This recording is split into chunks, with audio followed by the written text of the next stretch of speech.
Je veux pas vous dire ici là que j'étais indifférente. Oh. Je veux pas vous dire ici là que j'étais tranquille. Oh. Oh. Tout m'a fait. J'ai dit, hein, tout m'a fait. Je disais là que c'est qui m'a envoyé. J'ai fait quoi ici, Seigneur?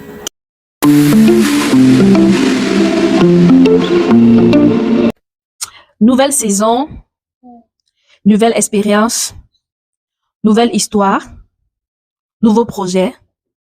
Bienvenue encore une fois de plus dans une nouvelle série, Je You This Dream, où nous allons parler de mon voyage au Nigeria et en même temps, nous allons vous donner le moyen de transport le plus utilisé par plus de 90% des commerçants depuis le Cameroun. Let's go!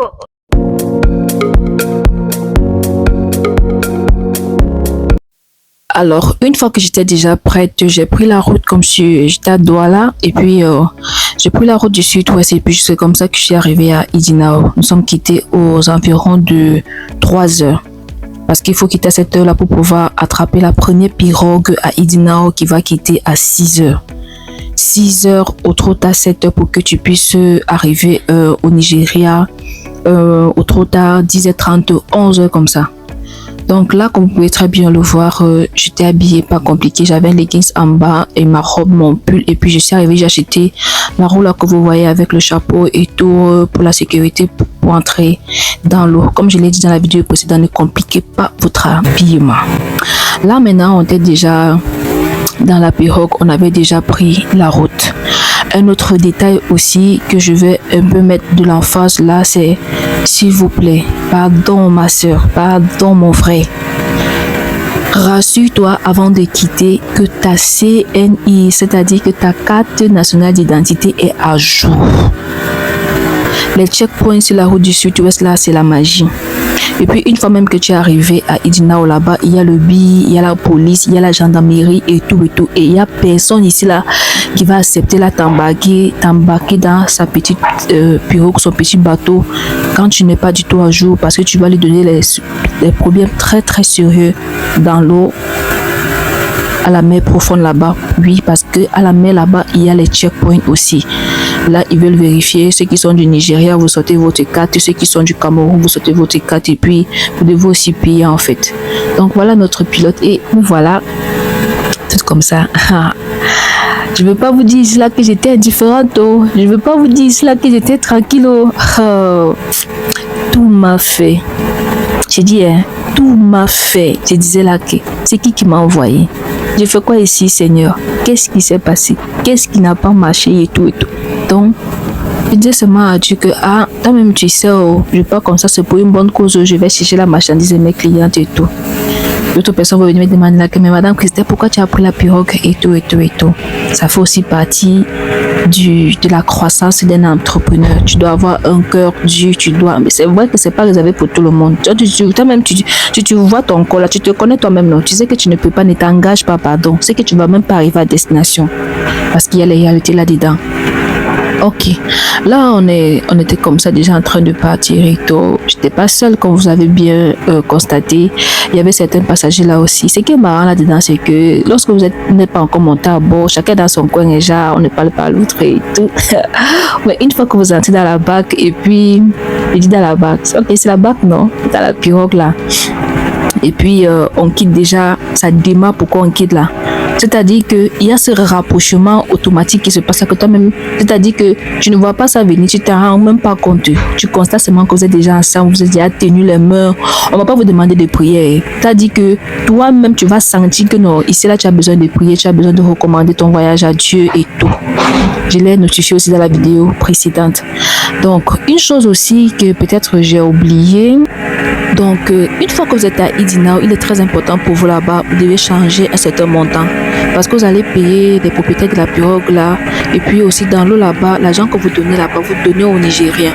Donc, il faut avoir le naira. Vous devez changer un montant là-bas que vous devez arrêter sur vous pour pouvoir arriver. Cela aussi va vous permettre de pouvoir arriver à destination où vous partez, le temps que vous allez entrer dans votre propre argent en fait. Donc, il est très très important de noter cela. Vous devez convertir l'argent une fois à Idinao là-bas avant d'embarquer pour le Nigeria. Donc on était là comme ça, on était déjà presque proche du Nigeria. On est arrivé là-bas, il y avait trop de sécurité, trop de bousculades et tout. C'est pour ça que j'ai pas fait de vidéos là-bas parce que j'étais déjà tremblée, je tremblais là, j'avais comme le palu et tout. Il fallait seulement courir vite chercher à se changer et tout. Et c'est ce que j'ai fait. Et puis donc du coup j'ai pas trop eu le temps de faire peut-être une vidéo, une photo pour me montrer que non, j'étais déjà arrivée ici là et tout.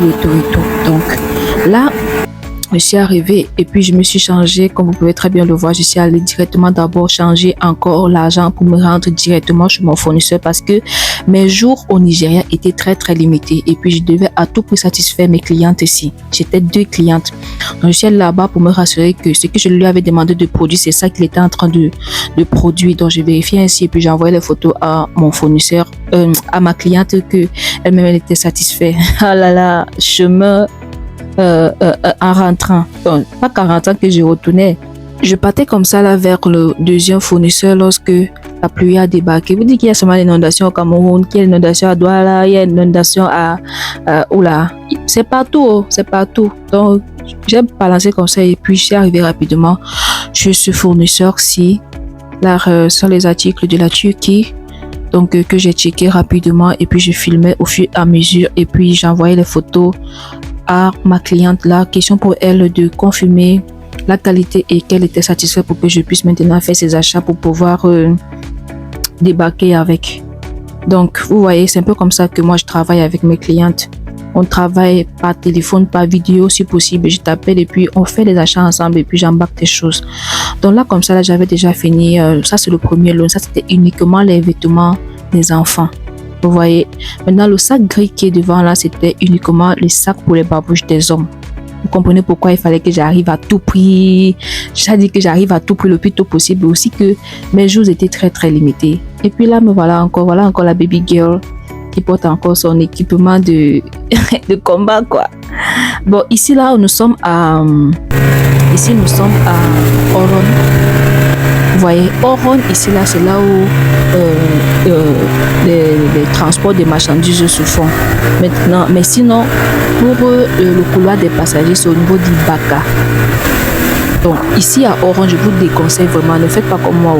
Je vous déconseille vraiment de passer par ici là parce que vous allez dépenser et ça va vous stresser au niveau, c'est-à-dire que lorsque vous serez en haute mer là-bas avec les services d'immigration et tout ça, ça va beaucoup vous déranger parce que la majorité du temps, lorsqu'on retourne dans notre pays, on n'a plus trop assez d'argent sur nous et tout. Et si tu blagues, tu vas aller là-bas avec eux, tu ne vas pas du tout rentrer. Or que à Ibaka, la différence c'est quoi? C'est que ici à Oron, il y a peut-être 11 points, si je ne me trompe pas, il y a peut-être 11 points de checkpoint comme ça là que tu dois te présenter là-bas et puis tu dois payer la taxe, tu dois seulement, c'est pour ça dit que c'est obligatoire, il n'y a rien à faire, même si tu parles quoi là-bas, c'est-à-dire que l'argent doit tomber. Or que à Ibaka là-bas, si tu dois peut-être, il y a maxi, si c'est trop de checkpoints là-bas, c'est peut-être que 3 ou 4 comme ça là et puis tu es parti. Donc vous voyez un peu, vous comprenez un peu ce que je suis en train de dire. Donc le Seigneur a fait grâce et puis je sais pas si c'est, je vais dire la grâce parce que moi je crois pas à la coïncidence ou à la chance et tout. Certaines personnes avec qui j'ai voyagé, nous sommes aussi rentrés ensemble, donc du coup je savais pas trop que les séjours aussi étaient aussi courts et précis comme ceci au Nigeria. Donc une fois qu'on s'est retrouvés encore, c'est-à-dire que l'harmonie a encore grandi quoi, la familiarité a encore grandi et tout, on a pris connaissance, on s'est même échangé le numéro de téléphone et tout, ce qui a même fait que lorsque l'autre peut-être pas déjà au Nigeria, il va contacter l'autre, genre tu n'as pas besoin de quelque chose, ton fournisseur tu peux appeler, je peux mettre dans mon cargo et puis on revient. C'est comme ça qu'en fait, ça ce sont les grâces qui sont accordées à tous les enfants de Dieu. Une fois que tu as mis Dieu devant dans ton business, il va seulement t'apporter les personnes comme ça qui vont accepter prendre ta marchandise pour mettre dans sa marchandise et transporter ça pour arriver à destination et puis tu vas juste venir payer les frais de transport pour prendre ta marchandise. Qui peut faire ça si ce n'est Dieu qui touche les cœurs, si c'est lui qui met de tels hommes sur ton chemin? Donc on était là en train de rouler, en train de rentrer. Maintenant, chose que ici, chemin retour, on a eu quelques soucis parce que, comme vous pouvez très bien le voir, il y a le climat là qui changeait, la pluie. Ah là là. Ça dit que tu as arrêté les codes de sanction. On t'a même pas demandé d'arrêter, mais toi-même tu cherchais, toi-même tu cherchais pour arrêter. C'est vrai que chemin retour, la peur et le stress, la panique qu'il y avait en moi lorsque je partais avait beaucoup baissé. J'étais toute confiante encore ici en rentrant. Et si, lorsque je suis arrivée là, je descendais, tu me demandais, j'allais encore dire que oui, je veux partir. Alors ici, nous étions en train de chanter avec les taux passagers là. Si la mer se déchaîne, si le vent souffle fort, si la vague t'emmène, n'aie pas peur de la mort. Alors, on a chanté comme ça là, et puis on veut voir l'on arriver à Idinao. Dieu est grand, les amis. Grâce à Dieu, on a fait un beau voyage et puis on est arrivé à destination. Aussi ici, lorsque j'ai descendu, j'ai pas pu faire parce que j'étais encore mouillée et mon téléphone était déjà presque à plat. Mais Dieu faisant grâce, nous sommes très bien arrivés. Voici Idinao. Lorsque vous arrivez, vous voyez que les eaux sont différentes. Là-bas, l'eau est sale. Ici, là, Idinao, l'eau est un peu propre. Un peu en face, à côté là, comme ça, là, il y a le bateau. Je sais pas si c'est le bateau, c'est le bateau du Bi là-bas. Il y a le bateau du Bi là-bas. Et puis, quand vous arrivez là, vous allez voir. Bon, aussi, je profite ici là pour vous dire que ça, c'est le moyen le plus utilisé par plus de 95% des commerçants camerounais au Cameroun. La voie du bateau, voie maritime et tout et tout. C'est ici qu'il y a des tonnes et des tonnes de marchandises passent pour entrer au Cameroun depuis le Nigeria. Il y a un grand bateau qui porte uniquement, comme on peut dire là, comme bateau cargo là. Oui. Alors ici là, on était déjà là en train de chanter et tout et tout et tout. Alors, je vais profiter aussi pour vous dire que vous vous rappelez, si je n'étais pas encore enregistré à la grande sortie d'octobre, fais-le maintenant. Là, on est en train de chanter. Si la mer se déchaîne, si le vent souffle fort, si la vague t'emmène, n'aie pas peur de la mort. C'est-à-dire, si c'est pas Dieu qui te met des personnes merveilleuses comme ça sur ton chemin, c'est qui? C'est qui? Par la grâce de Dieu, nous sommes très bien arrivés là à Idinao. Le Seigneur est merveilleux. C'est comme ça que tout le monde dans la pirogue disait que Seigneur, je te dis merci, Seigneur, je te rends grâce. Camerounais, comme Nigériens, comme les gens du Niger, c'est-à-dire que tout le monde priait en sa langue et tout, on rendait grâce à Dieu. Parce que dans l'eau là, non. C'est dans la haute mer là que non. C'est-à-dire que tu contemples encore la grandeur et la puissance de Dieu. Alors, dans la prochaine vidéo, je vais encore vous dévoiler quelques secrets. Si tu n'es pas encore abonné, merci de t'abonner, merci de partager, merci de m'envoyer des cœurs. Si tu as des questions, n'hésite pas à poser tes questions. Si tu as peut-être un autre compliment envoyé que j'ai oublié, fais-le librement. N'hésite pas aussi de me dire ton expérience et que tu as appris, ça t'a fait du bien en commentaire. On se dit rendez-vous à la prochaine vidéo YouTube Stream.